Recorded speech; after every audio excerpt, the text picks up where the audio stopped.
Señor, gracias. Juan, hermanos, entonces, en el capítulo 13, el Evangelio de Juan, en el capítulo 13. Dice así: antes de la fiesta de la Pascua. Este es una primera frase pues, que nos da un contexto. Ustedes saben, el capítulo 13 es un capítulo bien importante, no solamente en el Evangelio, sino en el ministerio mismo del Señor Jesús. Esta es como la segunda parte del Evangelio de Juan. Es casi que de ahí en adelante todos los capítulos hablan acerca de una sola noche, que fue la noche en la que el Señor compartió esa cena con sus discípulos, ¿sí? Así que para el apóstol Juan, pues esta oportunidad, esta reunión tuvo pues muchos detalles, muchos detalles que llenaron su corazón, ¿cierto? Prácticamente que dedica la mitad del Evangelio a referirnos a algunos detalles de esta oportunidad que tuvo el Señor con sus discípulos. Entonces, esta es una frase que nos da también un contexto, ¿cierto? También un contexto, digamos, histórico. Dice, antes de la fiesta de la Pascua. Casi que es como si estuviera fechando el día o el momento, por lo menos, muy exacto de cuando el Señor habló y enseñó estas cosas con sus discípulos. Pero este contexto, digamos, tanto del ministerio, el momento en el que, de la vida del Señor Jesús, aquí está esta oportunidad como contexto histórico. También hay un contexto, digamos así, o si pudiéramos decir, una correspondencia con la carga del Espíritu en el corazón del Señor Jesús, ¿sí? Y lo dice explícitamente en este caso, dice, sabiendo Jesús. O sea que este relato, todo esto que el Señor va a decir aquí, lo que el Señor va a compartir con sus discípulos, era, digamos, percibido por el Señor con una realidad espiritual muy profunda, más profunda de lo que los mismos discípulos y apóstoles podían entender. Para los discípulos y para los apóstoles probablemente era solamente una Pascua más. Ustedes saben que la fiesta de la Pascua pues se celebraba con regularidad cada año allá en Israel. Y ustedes saben que los discípulos pues tenían un conocimiento de la escritura misma también. No lo hacían solamente por un calendario, digámoslo así, meramente político o cultural. Para los discípulos del Señor, ellos eran creyentes, aún antes de conocer al Señor, ellos creían en lo que decía la Escritura, y para ellos, digamos, era una fiesta significativa, era una fiesta que lo llamaba, digamos, a recapitular, a pedir perdón a Dios por sus pecados, ¿cierto? También a estar en familia como tenía esa fiesta, ese llamado a comer el Cordero Pascual por familias, a reencontrarse nuevamente, ¿cierto? Pues con los cercanos, etcétera, ¿cierto? Ellos tenían esa intención, esa motivación en su corazón, con toda seguridad que leían la palabra, con toda seguridad que tenía también un peso importante en su espíritu, en su corazón. Pero aún así, había una carga, una revelación más profunda, más nítida en el corazón del Señor Jesús. Nadie comprendía tan a profundidad este momento como el Señor Jesús mismo, ¿cierto? Para muchos, Juan el Bautista ya había revelado algunas cosas digamos, de la tipología, ¿cierto? De cierta manera, Juan el Bautista había dicho antes, aún muchos de los discípulos de Juan el Bautista, o por lo menos algunos, no digo muchos en el sentido de cantidad de los discípulos de Juan, sino algunos de los discípulos del Señor Jesús, habían sido discípulos por muchos años de Juan el Bautista.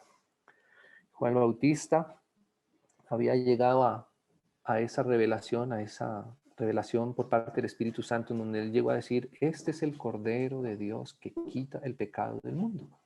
Y nosotros sabemos que esa revelación tiene que ver con revelación acerca de justamente de la Pascua, porque el Cordero Pascual era sacrificado allá en la Pascua, ¿cierto? Entonces, así que digamos que el Espíritu Santo estaba, digamos, aproximándonos a la revelación, digamos, real y más profunda de estos momentos de la Pascua allá en el Antiguo Testamento y demás. Pero si para alguien era claro, era importante, era nítido esta Pascua en particular, era para el Señor Jesús, porque el Señor Jesús dice aquí, dice, sabiendo Jesús que su hora había llegado, para que pasase. Esa palabra pasase también está, digamos, tiene una relación con la palabra de la Pascua. Ustedes saben que la palabra Pascua quiere decir pasar por alto, ¿cierto? Y, y esa Pascua para el Señor, como él sabía bien su significado, lo involucraba a él en esta oportunidad de una manera evidentemente ya muy nítida, muy clara, ¿cierto? Esta Pascua eh, es tal vez el evento más importante de toda la historia, no solamente de la historia de la humanidad, sino también aún de la historia, del anhelo del corazón de Dios y de la expectativa de Dios desde la eternidad. Están esperando esta Pascua. O sea que el Señor tiene este momento como realmente un momento muy, muy profundo, ¿cierto? Claramente no vamos a poder entender, si bien es cierto que muchas partes de la Escritura, aún los salmos profundos, nos hablan acerca de ese peso en el corazón del Señor, de, de su obra en la cruz del Calvario, que sabemos que es de todo esto lo que nos está hablando, toda esta realidad y toda esta figura. Y me llama la atención que en este contexto el Señor quiera dejárnoslo explícito, sabiendo Jesús que su hora había llegado. Imagínese usted, hermanos, imaginémonos el Señor en esta oportunidad, en medio de sus discípulos, de sus apóstoles, probablemente incluso en medio de algo prácticamente cotidiano para ellos, ¿cierto? Preparando seguramente algunos alimentos, a otros probablemente en algunos temas más logísticos, etcétera. Imagínese usted el corazón del Señor, ¿cierto? Cómo el Señor veía todas las cosas, sabía lo que significaba esa Pascua para él y también seguramente sabía lo que significaba esa Pascua para los mismos que estaban cerca con él, ¿cierto? Esa Pascua era por ellos, era por los discípulos y por supuesto no solamente por ellos, pero digamos por ellos estaban ahí los más cercanos, reflejados el Señor. El Señor veía a estos hombres y por estos hombres era que el Señor había llegado a esa Pascua, ¿cierto? Donde Él ahora mismo, Él mismo iba a ser el Cordero verdadero, el Cordero esperado, el que anunciaban toda la demás tipología. Todas las demás Pascuas se realizaron con el objetivo de poder llegar a esta Pascua, ¿cierto? Entonces imagínense un poco esa escena, esa circunstancia para el Señor, ¿cierto? Eh, dice, entonces quiere decir que esta escena está desarrollada y nos vamos a dar cuenta de dos sabiendos. Ese es el primer sabiendo.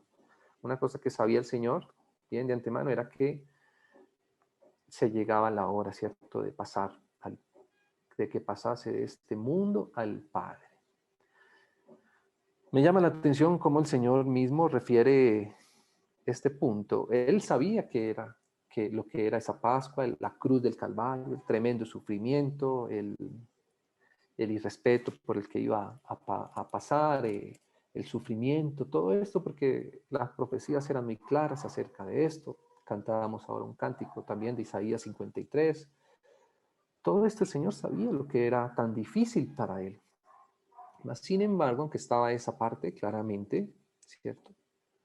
Muy claramente, en su corazón también estaba esa parte de ese sufrimiento que es normal. Dice, el Señor llegó a sudar gotas de sangre, ¿cierto? Aún allá ahora pues aquí después de esta escena, el Señor tuvo que orar mucho al Señor y pedirle que se hiciera su voluntad. Bueno, los hermanos conocen bien. Pero aún así, aunque está toda esa parte difícil, dice que lo que el Señor sabía era que pasase de este mundo al Padre.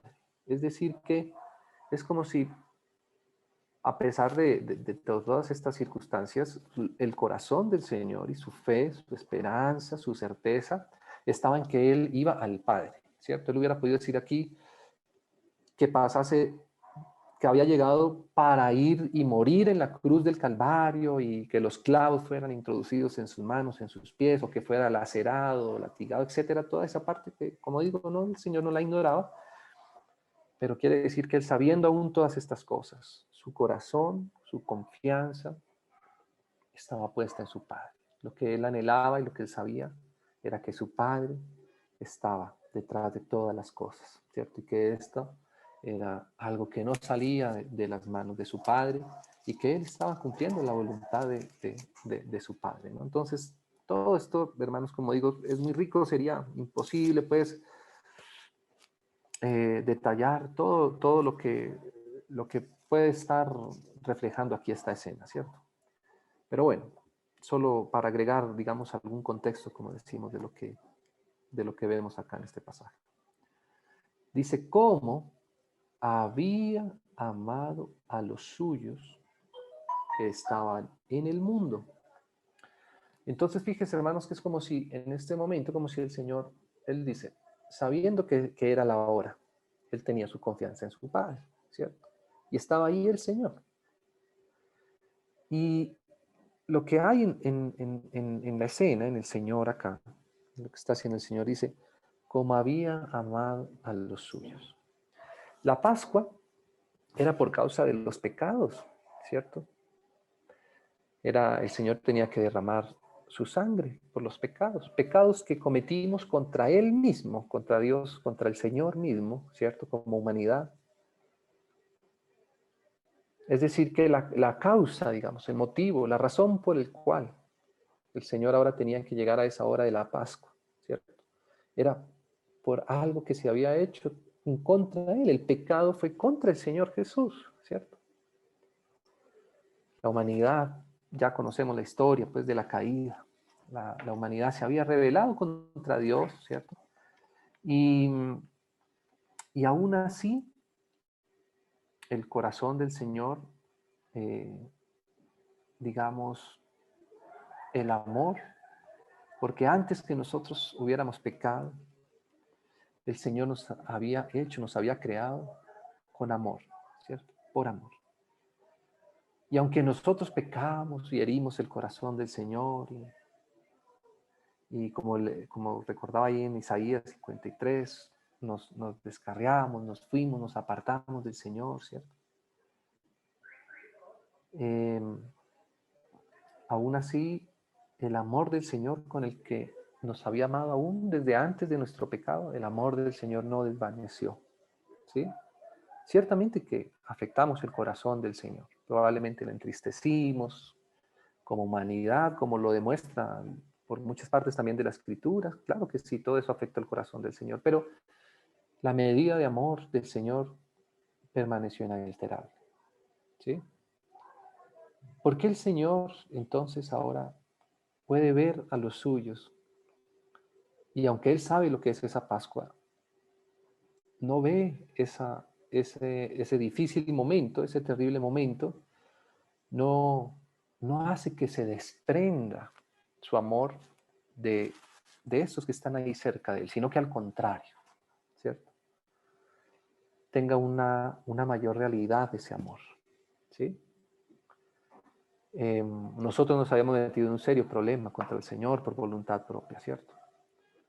El Señor bien y con toda razón, y seguramente que a nuestros ojos nos hubiera parecido bastante justo que un Dios que nos amó, que nos hizo con todo el amor, en toda la santidad, luego que nosotros decidimos apartarnos de Él y rechazar su amor, pues que nos hubiera condenado, eso hubiera sido justo. No creo que nadie tuviera algún argumento para poder decirle al Señor que estaba mal que nosotros fuéramos condenados, ¿cierto? Él nos hubiera podido dejar hasta ahí. Pero fíjate que no, el Señor quiso arreglar las cosas con el hombre. El Señor quiso perdonar al hombre. ¿Por qué? Porque le amaba. Eso es lo que nos deja ver aquí esta escena. Donde haya amor, donde quede amor, siempre habrá una solución. Siempre habrá una salida. Donde hay amor, siempre hay alguna solución. Siempre hay una posibilidad. Si no hay amor, no hubiera ido el Señor a, a la Pascua. No hubiera mirado a estos con amor, ¿cierto? Probablemente os hubiera dicho, no, y todos por esto. O sea, tengo que ir a la cruz, tengo que ir a la Pascua, ahorita lo que viene aquí en un par de horas para mí. Estoy como poniendo una escena hipotética, ¿cierto? Tengo que pasar por esta dificultad y por estos 11, por estos que están aquí conmigo, tan imperfectos, tan llenos de defectos. Algunos, no sé, incluso a veces, ¿cierto? Uno ve y lo dice la Escritura claramente, que algunos no le entendían al Señor. Algunos todavía, incluso su fe era una fe muy inmadura. Creían, pero a veces uno podría pensarse, pero este sí, por ejemplo, el apóstol Tomás, ¿cierto? Uno podría pensar, pero realmente sí cree en el Señor o no cree en el Señor. Gracias al Señor que sí creía, pero su fe era tan imperfecta, tan frágil, ¿cierto? Y así cada uno. El mismo apóstol Pedro tampoco es que fuera, pues digamos así como un, como un, una buena carta, digamos, de mostrar, ¿cierto? Y aún así el Señor, hermanos, eh, mm, los amó hasta el fin. Y eso es lo que me llama la atención esta frase aquí, ¿no? Dice, los amó hasta el fin. ¿Qué es amar hasta el fin? ¿Por qué la frase no dice los amó? ¿Por qué tiene que decir hasta el fin? ¿Por qué en este momento el Espíritu Santo inspiró ese hasta el fin? Tratándose del amor del Señor, uno podría decir simplemente los amó, ¿cierto? Ese hasta el fin, hermanos, está para hablarnos a nosotros, primeramente respecto del amor de Dios para nosotros. Lo que mencionábamos ahora, Él no amó al que más tenía fe, al que más le defendía o al que más mejor testimonio tenía. No, él los amó, aunque hasta el fin quiere decir, cubriendo aún las cosas que faltaban, las imperfecciones. Así nos sigue amando el Señor hoy día, ¿cierto? Hasta el fin quiere decir que incluye todo lo que somos, que nos ama a todos, como somos, como estamos, ¿cierto? Claro, no estamos diciendo con eso que Él nos ama, que Él quiera que siempre seamos imperfectos o que no maduremos o que no vayamos avanzando. Claro que él justamente está haciendo una obra para eso, para llevarnos a dar cada vez pasos más cerca de Él, ¿cierto?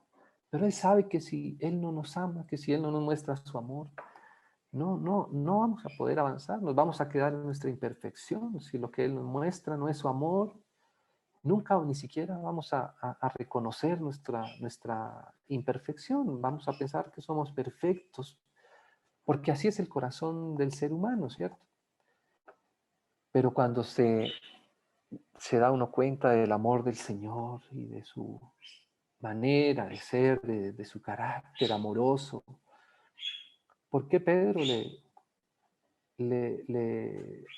digamos, fue un hermano de tanto testimonio para nosotros en el Nuevo Testamento? ¿Por qué su, su testimonio fue tan valiente después, arriesgando él su propia vida? ¿Cierto? ¿Por qué? Porque él se sintió amado, porque él se dio cuenta que el amor del Señor para con él era un amor transparente, genuino.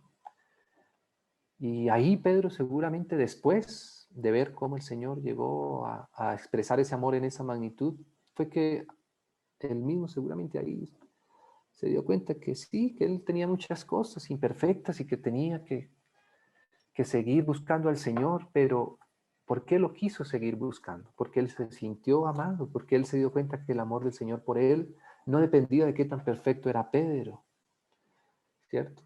De qué tan prudente o imprudente era o dejaba de ser, sino porque Él amaba verdaderamente a cada uno de sus hijos, hermanos. Él nos ama y Él siempre nos amará hasta el fin, ¿cierto? Aún, y a veces cuando digo esto, pues digamos, lo pongo de cierta manera como, no sé, como a pie de página o entre paréntesis, no sé, como lo quiera poner, pero lo digo con cuidado, ¿cierto? Aún Él nos ama a pesar de que nosotros nos vayamos a equivocar, que nos equivoquemos o que Él no mengua su amor para con nosotros. Él nos sigue amando, Él nos ama hasta el fin, aún con nuestras deficiencias, con nuestras debilidades, ¿cierto?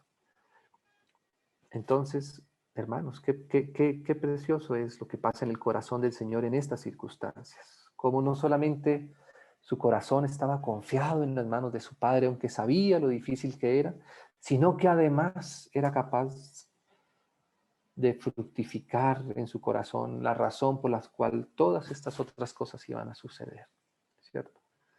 Era porque Él amaba y nos ama, hermanos, hasta hoy de esta misma manera, ¿cierto? Ciertamente que nosotros estábamos ahí en el corazón del Señor también, no solamente los discípulos. Él sabía por todos nosotros. Él nos hubiera dicho y nos hubiera visto, nos hubiera mirado seguramente con el mismo amor con el que miró a cada uno de los suyos allá, ¿no?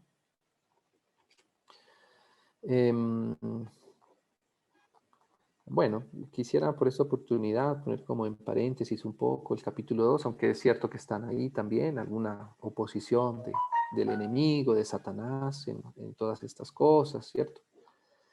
Pero quería ver el versículo 3.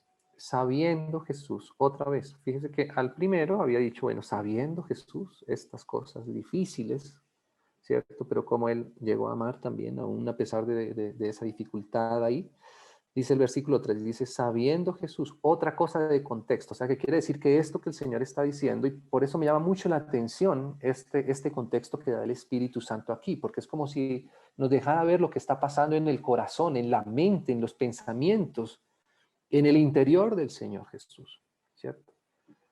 Entonces dice así, sabiendo Jesús, otra cosa, que el Padre le había dado todas las cosas en las manos y que había salido de Dios y a Dios iba. Entonces fíjese cómo este otro sabiendo es como si nos mostrara un contraste de las dos cosas que sabía el Señor.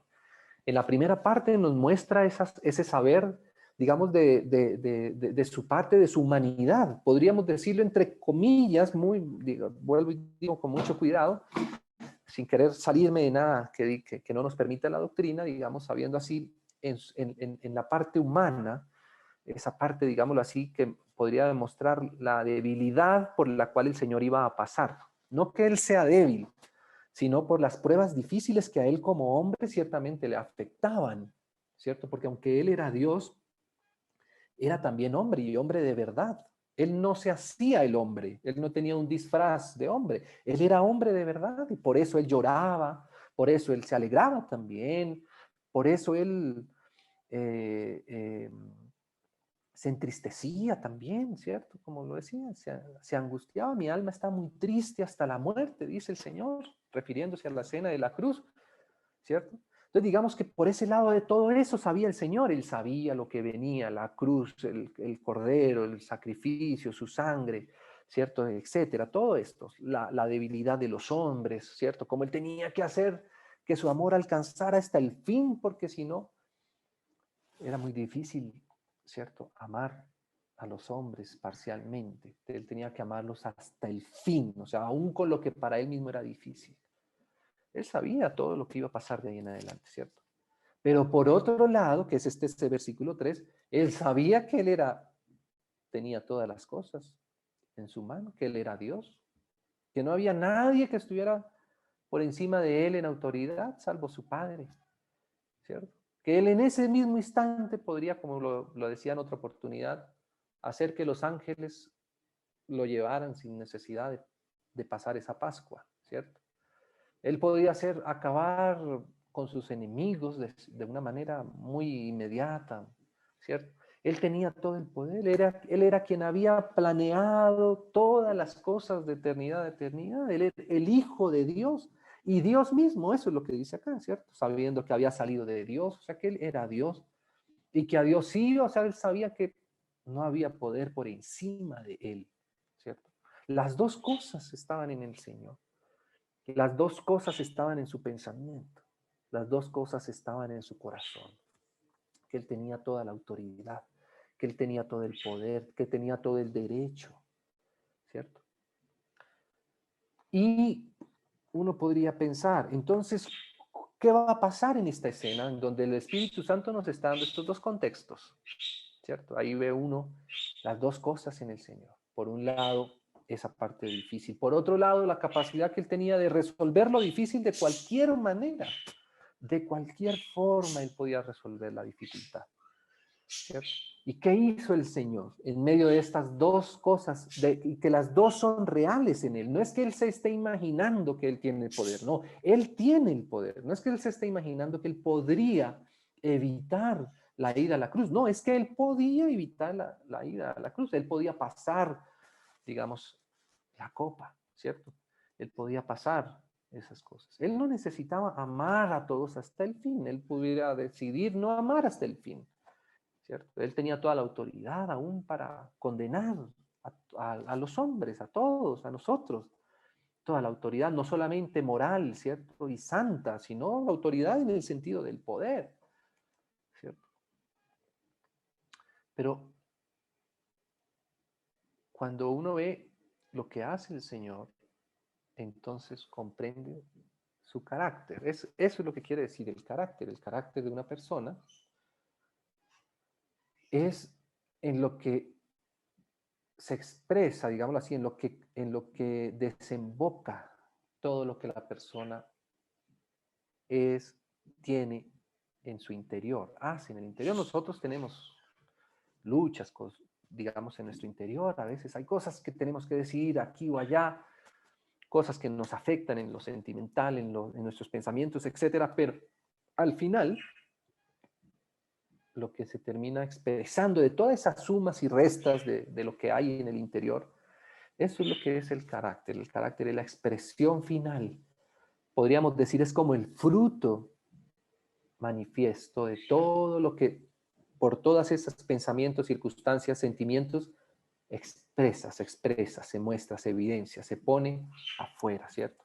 Esa es la expresión del carácter. Entonces, mira, dice así, sabiendo Jesús esta otra parte también, ¿qué hizo? ¿Qué haríamos nosotros sabiendo esto mismo? Pensemos en algo. A veces tenemos ciertas oportunidades en las que nosotros también tenemos, digámoslo así, estas mismas o por lo menos circunstancias parecidas, ¿cierto? Sabemos que tenemos, como dice alguna canción, el sartén por el mango, ¿cierto? O creemos tenerlo, ¿cierto? Pero este ciertamente es el carácter del Señor, ¿cierto? ¿Qué haría un hombre sabiendo que tiene todo el poder, toda la autoridad, sabiendo que además está a punto de pasar por esta tremenda dificultad? ¿Cuál sería la decisión? ¿Qué hacemos con estas dos cosas en las manos? Tenemos esta dificultad, pero al mismo tiempo sabemos que tenemos esta capacidad, aún esta razón, aún esta justificación, ¿cierto? Y mire esto aquí, dice así el versículo 4. Entonces se levantó de la cena. Sabiendo esto, porque esto lo está poniendo en contexto la Biblia. Sabiendo estas dos cosas, Señor, esto es, esto aquí, esto acá. Se levantó de la cena y se quitó su manto. Y tomando una toalla, se la ciñó. Luego puso agua en un lebrillo y comenzó a lavar los pies de sus discípulos y a enjugarlos con la toalla con que estaba ceñido. Qué tremendo es esto, qué misterioso. ¿Cómo podemos ver al Señor teniendo en su pensamiento allá en el trono, en la divinidad misma, en el poder, en su divinidad, en su santidad, que Él había salido de Dios y que a Dios iba y que todas las cosas estaban en su mano y que el resultado de eso sea levantarse, quitarse el manto, tomar un lebrillo y empezar a quitarle el barro a los pies de sus discípulos? con sus propias manos, a tocarlos, a sentirlos, a acariciarlos, ¿no? Yo sé que mucho se ha escrito acerca de todo este significado que hay del lavamiento de los pies del Señor. Ahora justamente recuerdo, y de pronto los hermanos que quisieran, que es muy bonito poderlo repasar, el hermano Weshman Nee explica y hace un desarrollo, digamos, bien rico de todo esto, ¿cierto? No tenemos obviamente tiempo para poder, digamos, como considerar todo lo que ya además está escrito y considerado ahí por nuestro hermano, como digo, de una manera muy preciosa. Pero digamos que en síntesis, hermanos, aunque la carga estaba en el Señor, aunque ciertamente Él era el que iba a cargar con la carga más pesada de todos, ¿cómo el Señor se sienta a quitar, digamos, la carga, a dar ese masaje? Porque los pies, ¿por qué hay necesidad? ¿Cuál es la sensación que me da aquí esta escena? No sé, para que esté muy corto en esto, pero al final, digamos, cuando uno está cansado, cuando uno llega a casa, ¿cierto? ¿Cuál es la expresión de ese liberar como ese cansancio, tanto físico, a veces, muchas veces incluso hasta emocional? Uno llega, se quita los zapatos, se quita, ¿cierto? Se pone, qué bien si uno tiene aparte un lugar donde pueda ponerlos en agua caliente, pues, después de una caminada larga, después de... Al final, hermanos, esta parte del lavamiento de los pies implica un descanso para nosotros. ¿En dónde se refleja normalmente nuestro cansancio? Cuando nos sentimos cansados, estoy hablando en lo físico, por ejemplo. Cuando hemos caminado mucho o hemos hecho una fila muy larga o hemos tenido que pasar mucho tiempo de pie, el ser humano no fue hecho para sostenerse por mucho tiempo por él mismo. Y por eso nuestra posición de descanso es que podamos levantar nuestros pies de nuestro propio peso, poder quitar nuestros pies del propio peso que nosotros mismos generamos. Ahí es que en los pies es donde como que se materializa todo el cansancio que podríamos llegar a acumular, ¿cierto? Y entonces para mí esto, hermanos, tiene como esa relación, como el Señor, aunque Él tenía la carga mayor, Él debería más bien que alguien se le hubiera dicho, Señor, yo te veo a ti con una carga tan grande, ¿por qué no te sientas y te lavamos los pies y los pones aquí en agua caliente y vamos a hacer como un ambiente para que te relajes un poco, porque la carga que tienes es ciertamente muy pesada, muy seria, muy difícil, muy compleja, hasta espiritualmente hablando. Pero mira cómo el Señor hizo, el Señor comprendió y él mismo, en lugar de que su carga, digámoslo así, fuera quedar y permanecer en su corazón, fue y liberó la carga también de los discípulos. Claro, todo esto no lo entendían bien, los hermanos saben lo que continúa ahí en adelante en toda la escena y demás, ¿cierto? Pero, pero creo que es eso, ¿no, hermanos? Yo pienso que eso demuestra, hermanos, la verdadera amor que había en el corazón del Señor, ¿cierto? Para con ellos. Ese toque del Señor es porque Él quiere ser cercano a nosotros, porque Él no nos quiere amar, digamos, de una manera distante o abstracta. El Señor quiere tocar nuestros pies, significa tocar nuestra humanidad, nuestras cargas, ¿cierto? No es lo que nos pesa en el corazón, lo que es difícil, porque Él pasó por esas dificultades y a Él nadie le entendió y a Él nadie le podía quitar la carga. Si Él hubiera podido tener a alguien que le liberara de esa carga, pero Él pasó hasta el final, consumó lo que significa llevar, digámoslo así, a rendición en la cruz, toda su carga, su peso, el pecado de la humanidad, ¿cierto? Y como él que conoce, porque Él pasó por eso, Él también quiere también liberarnos, Él también quiere tocarnos, como decíamos, quiere ser cercano a nosotros, ¿cierto?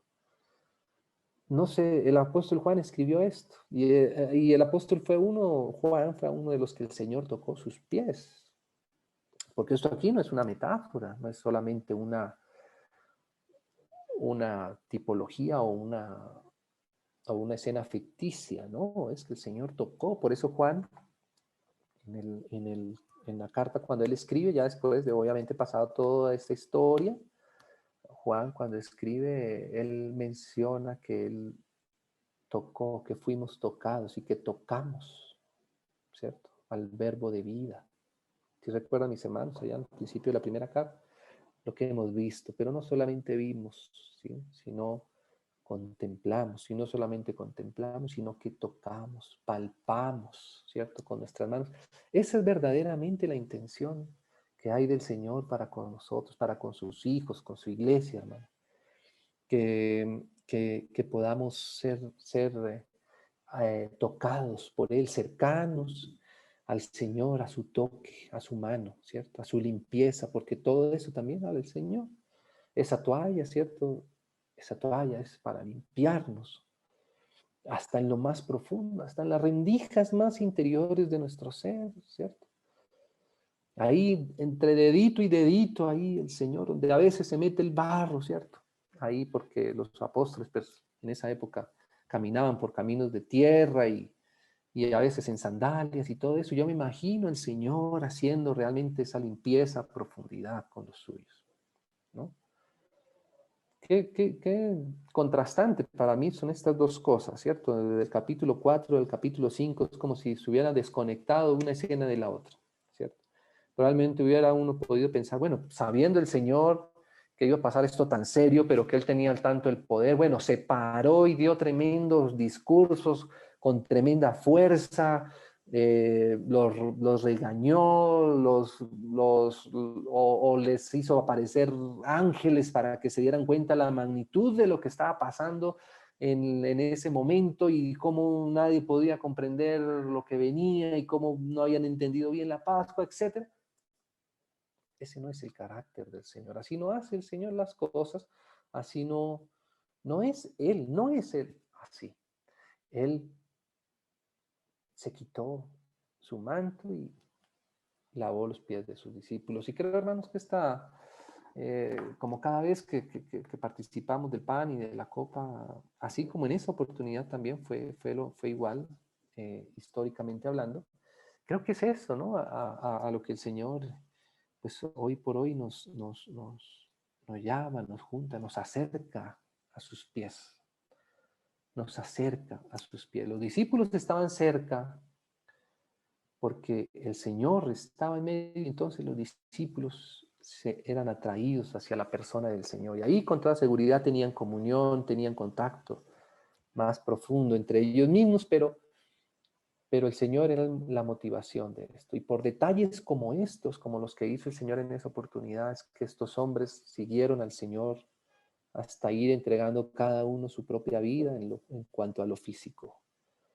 Porque esto es lo que es diferente del corazón del Señor al nuestro, ¿cierto? Esto es lo que necesitamos, hermanos, nosotros, que el Señor vaya formando de Él en nosotros y nos lo vaya revelando y nos lo vaya haciendo vivir, ¿sí?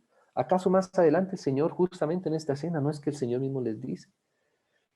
Él les dice, vosotros me llamáis maestro y hacéis bien porque lo soy.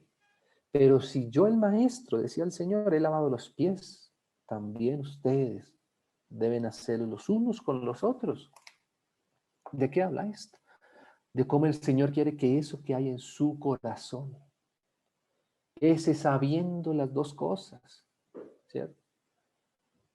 Entonces también nosotros podamos producir ese fruto, o sea, que ese amor también llegue a pesar en nuestros corazones, ¿cierto? Y a poder representar al Señor así, de esa forma, de esa manera, ¿cierto? Y amar hasta el fin, ¿cierto? Y de rendirnos a sus pies, de dejarnos tocar por Él y estar todos juntos, hermanos, alrededor del Señor, ¿cierto? Creo que es eso, ¿no? Hermanos, lo que, digamos, en esta oportunidad quisiéramos como dejar, digamos, ahí mencionado prácticamente de esta escena. Mucho la atención esta escena, como decíamos. Sé que es una escena bien, bien profunda, bien, algunos la consideran como la escena tal vez más bella del Señor aquí en la tierra. A veces, en algunas oportunidades con los hermanos, ¿no? Entonces, no sé, ahí en el almuerzo o algo, y a manera pues como no sé, de compartir y de pasar, digamos, el rato y tal. Entonces decíamos, ¿en cuál de las escenas del Señor durante su estadía aquí en la tierra, que nos muestran los evangelios, en cuál de esas escenas nos hubiera gustado estar de forma presencial, ¿no? Como decir, entre comillas, como jugando, ¿no? Entonces, solo como para ver a veces qué nos llama el Señor el corazón, ¿cierto? Algunos, por ejemplo, dicen, no, en el momento en el que el Señor fue bautizado, no, pues qué precioso, por supuesto. Tremendas escenas las que el Señor nos dio. En cada escena del Señor, hermanos, es tan preciosa porque cada escena del Señor es tan contraria, tan diametralmente opuesta a lo que somos nosotros, y por eso tenemos tanto que aprender, tanto que tomar de eso para nuestro corazón, ¿no? Eh, pero ciertamente creo que esta escena, hermanos, por todo lo que es, porque es tan cercana, ese toque, el Señor toque nuestros pies, ¿cómo sería eso, no? A veces yo me pongo a pensar, qué tremendo es eso, qué grado de intimidad, ¿cierto? Los pies, ¿no le parece que nuestros pies son como algo tan privado también, como algo tan restringido, digamos, por lo menos a la gran mayoría, ¿cierto? Es algo como tan íntimo. A veces incluso de cierta manera hasta nos avergüenza de cierta forma, pues no es algo tan abierto a todos los demás, ¿cierto? Y eso también me habla un poco, ¿cierto? Como aún el Señor no quiere que nosotros sintamos delante de Él, sino simplemente sinceridad y poner aún como somos, Señor. ¿Cierto? Él no quiere que nosotros nos prelavemos los pies para presentárselos a Él perfumados, y ahí sí que Él pues nos haga ahí como una especie como de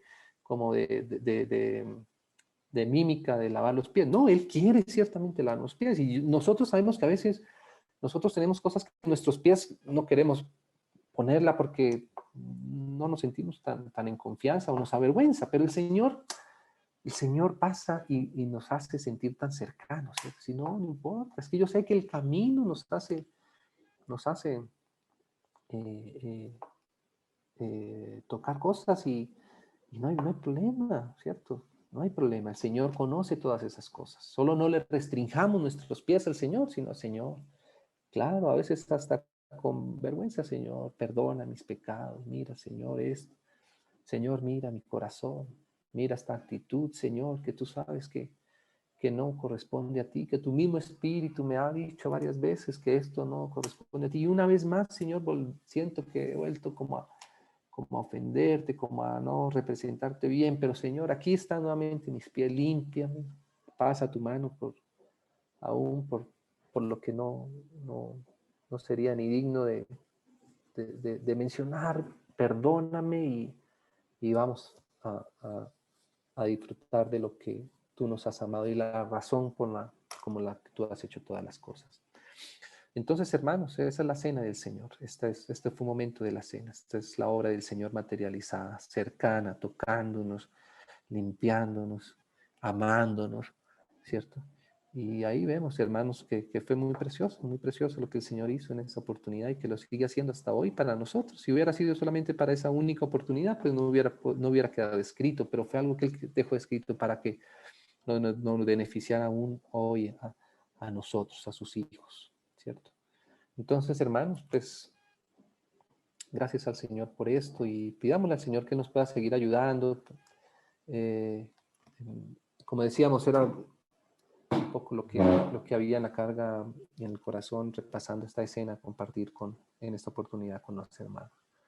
Así que pues muchas gracias, hermanos, de verdad. Esperamos que el Señor nos conceda alguna oportunidad para podernos abrazar y seguir caminando juntos hacia el Señor, porque al fin de cuentas, en eso estamos todos, acercándonos al Señor cada vez más. Y si es que el Señor de pronto viene antes de que se termine todo este tema de la pandemia, el distanciamiento y de las cosas. Aún así, seguro que vamos a estar juntos una vez más en la tierra, confiemos y pronto, y además también tendremos toda la eternidad para continuar estando a los pies del Señor, ¿cierto, hermanos?